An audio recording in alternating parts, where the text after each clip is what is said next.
بسم اللہ الرحمن الرحیم نحمدہ و نصلی علی رسول الکریم۔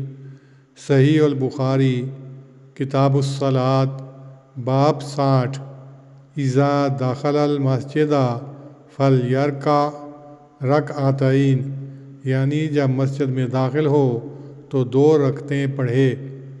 حدیث نمبر 444۔ عمر نے ابو قتادہ سلمی سے روایت کی کہ رسول اللہ صلی اللہ علیہ وسلم نے فرمایا، جب تم میں سے کوئی مسجد میں داخل ہو تو بیٹھنے سے پہلے 2 رکعتیں پڑھ لے۔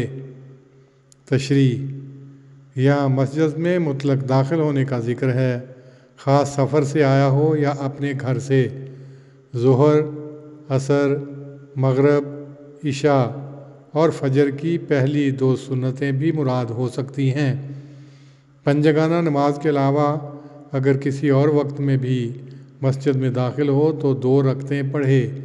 یہ نوافل دخول مسجد کے آداب میں سے ہیں اور تحیۃ المسجد کہلاتے ہیں۔ اللہم صلی علی محمد وعلی آل محمد کما صلیت علی ابراہیم وعلی آل ابراہیم انک حمید مجید۔